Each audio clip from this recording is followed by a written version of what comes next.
बिस्मिल्लाहिर्रहमानिर्रहीम। अस्सलाम वालेकुम नादरीन, आप यूट्यूब चैनल देख रहे हैं। मैं इमरान खान हूँ। एक तो जो डील वाला मामला है उसको ज़रा क्लियर कर लेते हैं। देखें, मैं आपको बहुत दफ़ा पहले ये कह चुका हूँ कि इमरान खान साहब इस्टेब्लिशमेंट से बातचीत करने के लिए तैयार हैं, लेकिन अपने मौक़िफ़ को बदलने के लिए तैयार नहीं है।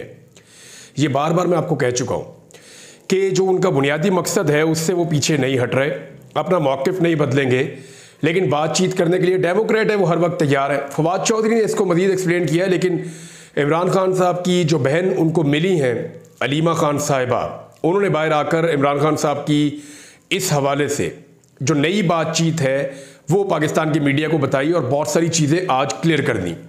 एक तो उन्होंने कहा जो लफ्ज़ है ना डील, उस पर इमरान खान साहब बहुत गुस्सा होते हैं और उन्हें बहुत बुरा लगता है जब लफ्ज़ डील इस्तेमाल किया जाता है। तो इमरान खान साहब ने कहा कि कोई बात नहीं होगी, मेरा एक ही नुक्ता है पहले दिन से, और अब तक मैं यही कह रहा हूं कि मेरा मैंडेट वापस किया जाए। जो अवाम ने मैंडेट दिया है हमारी पॉलिटिकल पार्टी को, वो मैंडेट वापस किया जाए, हमारे बेगुनाह कारकुनों को रिहा किया जाए, और उसके बाद जो है वो डील नहीं बातचीत। उन्होंने जोर देते हुए कहा कि इमरान खान ने कहा कि डील नहीं बातचीत की जा सकती है, और जो सियासतदान होते हैं, जो जमहूरियत पसंद होते हैं या डेमोक्रेट्स होते हैं, वो बातचीत ही करते हैं, वो हथियार तो उठाते नहीं हैं। उनके पास यही एक रास्ता होता है कि डायलॉग के ज़रिए से वो दुनिया को आगे बढ़ाना चाहते हैं। अगर डायलॉग्स ना होते तो पूरी दुनिया में सियासतदानों की ज़रूरत ही ना होती, फिर सारे लोग अपनी अपनी फ़ौज बनाते, जिसके बाद ताकत होती वो अपनी बात मनवा लेता। तो एक्चुअली डायलॉग वो चीज़ है जिसकी वजह से दुनिया में अमन रहता है और दुनिया आगे बढ़ती है। तो इमरान खान साहब ने कहा जी डायलॉग करने के लिए तैयार हूँ, लेकिन डील का लफ्ज़ इस्तेमाल ना किया जाए। उन्होंने उसको माइंड किया है, लेकिन बातचीत के लिए भी उनकी शरायत है। उन्होंने कहा जी पहले तो मैंडेट वापस करो ना, और उसके बाद फिर जो बेगुनाह कारकुन है उनको रिहा किया जाए। फवाद चौधरी साहब ने इसको मजीद एक्सप्लेन किया है। गो कि अभी वो पाकिस्तान तहरीक इंसाफ का हिस्सा नहीं है, लेकिन मेरे ख्याल में तहरीक इंसाफ इसको जैसे एक्सप्लेन कर सकती थी उससे बेहतर शायद इस वक्त इसको फवाद चौधरी ने एक्सप्लेन किया इस बात को। बहुत सारे अच्छे लोग हैं तहरीक इंसाफ में, बहुत अच्छी एक्सप्लेनेशन देते हैं, बहुत सारी चीज़ें जो है बड़ी क्लैरिटी के साथ लेकर आते हैं, लेकिन फवाद चौधरी की अपनी एक खूबी है। उन्होंने कहा कि अगर बानी पीटीआई इमरान खान ने डील की तो वो शहबाज शरीफ बन जाएंगे। बिल्कुल इसको सिंप्लीफाई कर दिया कि ये शहबाज शरीफ है, ये इमरान खान है। आप सियासी वक़्त देख लेना, शहबाज शरीफ की कुछ भी नहीं है अभी। तो अगर इमरान खान ने भी डील की तो शहबाज शरीफ बन जाएंगे, रबड़ स्टैंप, कुछ नहीं कर सकेंगे। हुकूमत शायद बना भी ले तो इख्तियारात कोई नहीं होंगे, और डरे डरे सहमे सहमे फिरेंगे, पब्लिक की सपोर्ट भी नहीं होगी। तो उन्होंने कहा जी कि लाहौर हाई कोर्ट में वो आए थे, उसके बाद वो मीडिया से बातचीत कर रहे थे। उन्होंने कहा शहबाज शरीफ को अब खतरा अपने घर से नहीं, बाहर वालों से और उनसे है जो उनको लेकर आए हैं। फवाद चौधरी का कहना था कि पाकिस्तान में जो हालात चल रहे हैं, इतने बहरानों में हमें संभलने की ज़रूरत है। आईन मौजूद है, किसी नए चार्टर की ज़रूरत नहीं है। एक सवाल के जवाब में फवाद चौधरी का कहना था हमारे मुल्क के जजेस एक तारीख रकम कर रहे हैं, पाकिस्तान में एक सोशल चेंज आ चुका है। डील से मुताल्लिक सवाल का जवाब देते हुए उन्होंने कहा कि कोई किसी से डील नहीं कर सकता, सिचुएशन ही ऐसी हो गई, सारे फंस गए, कोई किसी से डील नहीं कर सकता। बानी पीटीआई भी डील नहीं करेंगे, अगर बानी पीटीआई ने डील की तो वो शहबाज शरीफ बन जाएंगे। फवाद चौधरी का कहना था कि राब्ते हर जमात से होने चाहिए, हमें एक दूसरे की बात सुननी चाहिए। और एक बड़ा इंपॉर्टेंट उन्होंने जो जुमला बोला फवाद चौधरी ने, उन्होंने कहा जी कि डील नहीं एंगेजमेंट। डील कुछ और होती है, एंगेजमेंट कुछ और होती है। एंगेजमेंट की जा सकती है, बातचीत का रास्ता खुला रहना चाहिए, लेकिन डील नहीं। लेकिन इमरान खान ने बातचीत के लिए भी, डील तो बहुत दूर की बात है, इमरान खान ने बातचीत के लिए भी जो शराइत रख दी है वो मैंने आपको पढ़ के सुना दी। दो चीज़ें बड़ी क्लियरली उनकी बहन ने बाहर आकर बताई। उन्होंने कहा डील पे तो वो गुस्सा कर रहे हैं, दो चीज़ें बहुत क्लियर है। उन्होंने कहा बातचीत हो सकती है, लेकिन पहले मैंडेट वापस करो, बेगुनाह कारकुनों को रिहाई दो। दूसरी एक खबर जो बहुत अहम है, पाकिस्तान तहरीक इंसाफ ने वाइट पेपर शाया कर दिया है। ये दो अलग अलग पेपर हैं। एक जो है वो एक्सपर्ट वाइट पेपर है, 28 सफ़हात पर मुश्तमिल है, इसमें बहुत सारी तफसीलात लिखी है। दूसरा जो वाइट पेपर है वो 234 सफ़हात के ऊपर मुश्तमिल है। और मैंने जब इस वाइट पेपर को पढ़ा और इसको देखा, अभी इसके ऊपर हम काम कर रहे हैं, इसमें तफसीलात निकाल रहे हैं, इसमें कोई ऐसी चीज़ मुझे नहीं लगा जिसको पाकिस्तान तहरीक इंसाफ ने छोड़ दिया। हर चीज़ को ब्रीफली उन्होंने डिस्कस किया है, यानी किसी भी एक चीज़ के ऊपर अगर वो लिखना चाहते तो 100 सफ़हात लिख सकते थे, लेकिन हर चीज़ को 2-3 सफ़हात के अंदर उन्होंने समअप किया और फिर अगले टॉपिक पे चले गए।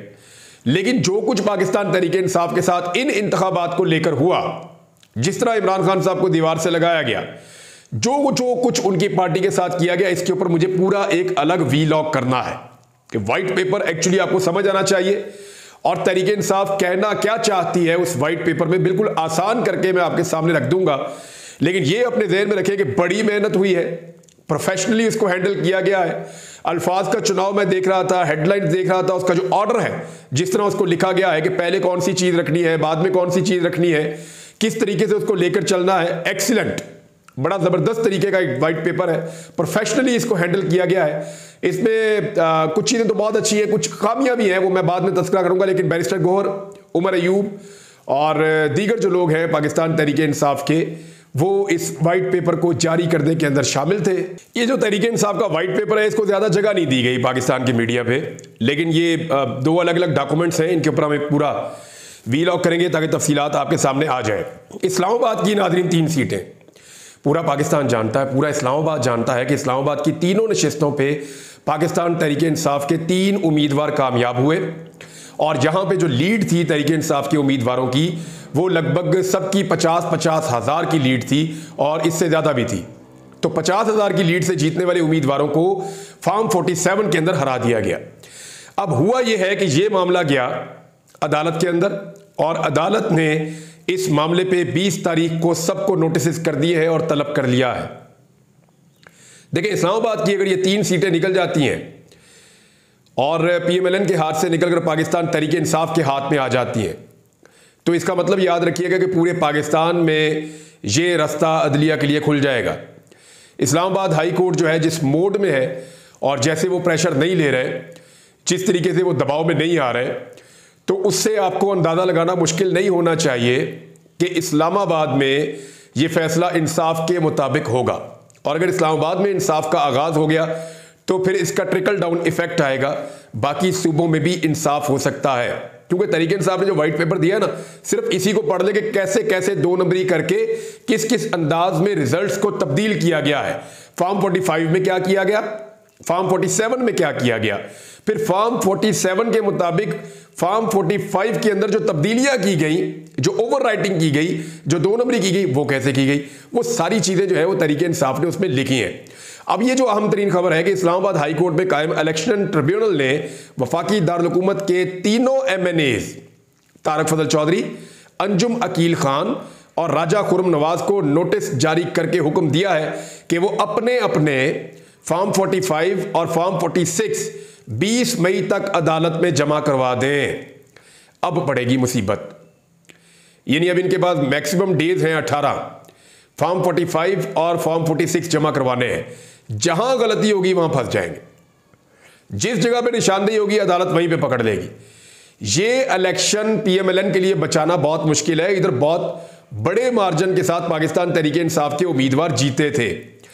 दूसरी जानिब इलेक्शन कमीशन को भी अदालत ने हुक्म दिया है कि वो भी इन तीनों हलकों के फॉर्म 45 फॉर्म 46 अदालत में जमा करवाए। अब एक और चीज है, पाकिस्तान तहरीक इंसाफ के पास भी फॉर्म 45 और फॉर्म 46 है, PMLN के उम्मीदवारों के पास भी हैं, इलेक्शन कमीशन के पास भी हैं। अब जब ये तीनों अपने अपने जमा करवाएंगे तो फिर इसके बाद होगा एनालिसिस, और ये चीजें जो है वो फोरेंसिक एनालिसिस के लिए भी जा सकती हैं। फिर जब मामला सामने आएंगे तो उसके बाद इलेक्शन कमीशन को मुंह छुपाने की जगह नहीं मिलेगी। इसमें सजा भी हो सकती है और सीटें भी इधर से उधर जा सकती हैं। पाकिस्तान तहरीक इंसाफ के उम्मीदवार जो हैं वो यहाँ से अली बुखारी, शुएब शाहीन और आमिर मुगल, उन्होंने नताइज चैलेंज किए हैं और उनके बकौल NA 46, NA 47 और NA 48 इन तीनों हलकों के अंदर जो धांधली हुई है उसमें पाकिस्तान तहरीक इंसाफ की जीत को हार में तब्दील किया गया है। अब देखते हैं कि 20 तारीख को होता क्या है। लेकिन एक बात आप याद रखिएगा कि 3 सीटें ये और रावलपिंडी की 13 सीटें ये स्टेट में पाकिस्तान तहरीक इंसाफ जीत गई थी।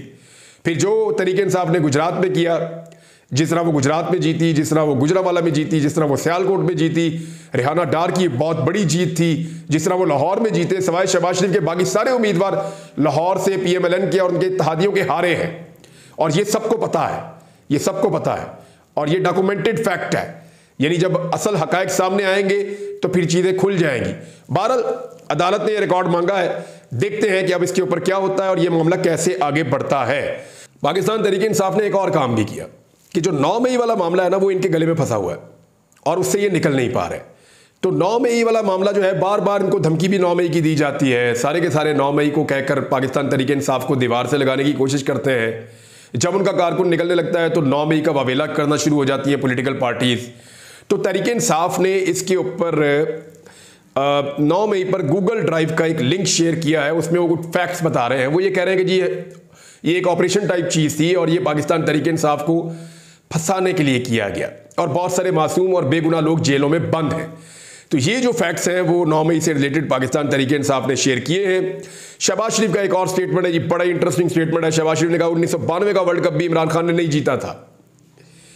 यानी ये वो शहबाज शरीफ और वो नवाज शरीफ है जो जब इमरान खान साहब वर्ल्ड कप 92 का जीते थे तो उन्हें इनाम इकराम दे रहे थे, उनको बुला बुला कर मिलते थे, उन्हें ये कहते थे कि आप हमारी पॉलिटिकल पार्टी ज्वाइन कर लें, सियासत में आ जाए। और आज ये इमरान खान के फोबिया का इतना ज़्यादा शिकार हो गए हैं कि इनको इमरान खान के अलावा कुछ नज़र नहीं आता। मैंने पिछले भी व्लॉग में आपको बताया कि इनका बस चले तो हिरोशिमा नागासाकी के धमाके भी इमरान खान पे डाल दें।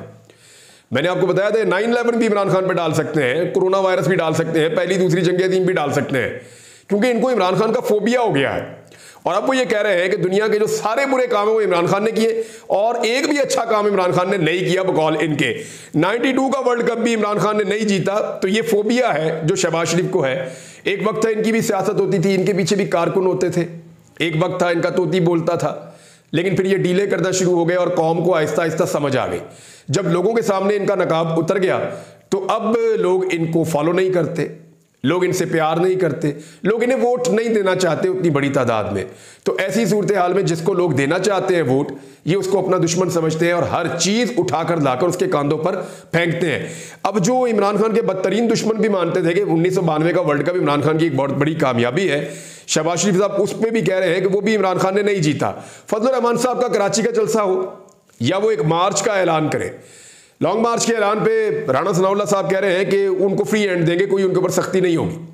कराची के अंदर जो है वो बाकायदा एक रूट का प्लान दिया गया है कि फलां फलां सड़कों से आपने नहीं जाना, वहां फजलुर रहमान साहब की जमात जो है वो जलसा कर रही है।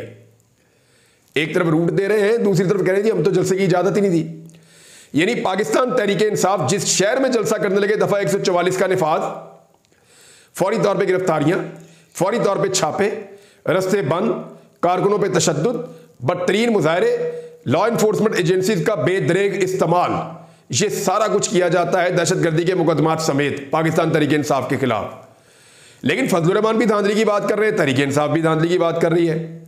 तो तहरीक इंसाफ बात करे तो रिएक्शन कैसा होता है वो आपने देख लिया, फजलुर रहमान बात करें तो रिएक्शन कैसा होता है वो आप देख ले। तो इसीलिए मैं आपको ये कहता हूं कि रवायती पॉलिटिकल पार्टीज के लिए फजलुर रहमान एक्सेप्टेबल है, फजलुर रहमान काबिल कबूल है। उसकी वजह यह है कि वो लोग ये जानते हैं कि फजलुर रहमान साहब स्टेटस को का हिस्सा है। फजलुर रहमान साहब नाराज जरूर है, उनको सीटें नहीं मिली या जिस डील के तहत हमें लाया गया है फजलुर रहमान उस डील के अंदर शामिल नहीं है, या उन्हें वो मार्जिन नहीं दिया गया जो हमें दिया गया, जैसे हमें जिताया गया वैसे फजलुर रहमान को नहीं जिताया गया। तो ये शिकवे उनके जायज हैं, लेकिन एक्चुअली फजलुर रहमान साहब स्टेटस को का हिस्सा है, ये वो सारे जानते हैं। तो इसीलिए आप देखें, चाहे वो पंजाब में एक्टिविटी करें, चाहे वो सिंध में करें, चाहे वो खैबर पख्तूनख्वा में करें, खैबर पख्तूनख्वा में पीटीआई की हुकूमत है, वो तो खुद एहतजाज की इजाज़तें मांगते फिर रहे हैं हर जगह पे, तो वो तो दे देते हैं इजाज़त। लेकिन सिंध, पंजाब, बलूचिस्तान, हर जगह पे पाकिस्तान तहरीक इंसाफ को रोका जाता है और फजलुर रहमान को इजाज़त दी जाती है। यही फ़र्क है एक पार्टी के स्टेटस को का हिस्सा होने और एक पार्टी के स्टेटस को का हिस्सा ना होने में, क्योंकि दोनों पॉलिटिकल पार्टी एक ही तरह की बात कर रही हैं। धांधली हुई है, हुकूमत गलत बनी है, दो नंबरी है, बेईमानी है, फ्रॉड है, यही बात कर रही हैं दोनों पॉलिटिकल पार्टीज। हुकूमत गिरा दी जाए, जिसका मैंडेट है उसको दे दिया जाए, या आने वाले दिनों में कहेंगे फ्रेश इलेक्शन करवा लिया जाए, तो मुतालबात भी एक जैसे हैं। लेकिन मामला क्या है, एक पार्टी स्टेटस को की है तो उसको अलाउ करते हैं, दूसरी नहीं है उसको अलाउ नहीं करते। नाज़रीन, किसानों के हवाले से एक और बुरी खबर है कि किसान दुश्मनी जो है वो हुकूमत का ऐसा लगता है खासा बन गई है। कोट अद्दू में एहसानपुर सीड फार्म, इसकी जो 2400 एकड़ आबाद और जरखेज ज़मीन, इसको काश्तकार हैं जो बेचारे किसान हैं, गरीब किसान, उन्होंने हुकूमत से लेकर इस ज़मीन को काबिल काश्त बनाया था और इस पर बड़ी मेहनत की थी। अच्छा, इसको जो है वो किसानों से लेकर कॉर्पोरेट फार्मिंग स्कीम के तहत छोटे काश्तकारों से लेकर एक बड़ी कंपनी को लीज पर दे दिया गया है। और इस मामले पर उमर अयूब साहब से आकर बेचारे किसान मिले हैं और वो ये कह रहे हैं जी हमारी जो ज़मीन है वो वापस लेकर दी जाए। छोटे काश्तकारों ने ज़मीन को सरकार से पट्टा पर लेकर मेहनत से आबाद किया हुआ है और सरकार को मुआवजा भी अदा करते हैं। वो बेचारे गरीब किसान हैं, लेकिन अब वो कॉरपोरेट बहुत बड़ी इसको कंपनी को दे रहे हैं। एक्चुअली एक चीज़ होने जा रही है पाकिस्तान में, मैं आपको बता देता हूँ कि सऊदी अरब के अंदर अल्फा लगाने के ऊपर पाबंदी लग गई थी। ये ज़ेरे ज़मीन पानी को पी जाती है। ये एक ऐसी फसल है जो घोड़ों को और जो मवेशियों को दी जाती है और इसमें बहुत ज़्यादा प्रोटीन्स होते हैं, बड़ी ज़बरदस्त फसल है, लेकिन ये ज़ेरे ज़मीन पानी को बहुत ज़्यादा ज़ाया करती है। सऊदी अरब में और गल्फ़ में इस पर पाबंदी लग गई। फिर उन्होंने अमेरिका से मुआहदा किया, कुछ और मुल्कों में इन्होंने कोशिश की तो उन मुल्कों ने इनको इजाज़त नहीं दी। अब पाकिस्तान के अंदर कुछ ऐसी कंपनीज हैं जो इस किस्म की फसलें लगाकर ये अल्फा और इस तरह की जो अजनास हैं इनको लगाने के बाद इनको ड्राई करके और इनको पैक करके गल्फ़ ममालिक के अंदर भेज रही हैं। इससे पाकिस्तान के अंदर जो ज़ेरे ज़मीन पानी की सूरत हाल है वो ख़राब हो रही है। तो मुझे लगता है कि शायद ये उसी का एक हिस्सा है। बहरहाल देखते हैं, अब तक के लिए इतने। अपना ख्याल रखिएगा, अपने चैनल का भी। अल्लाह हाफ़िज़।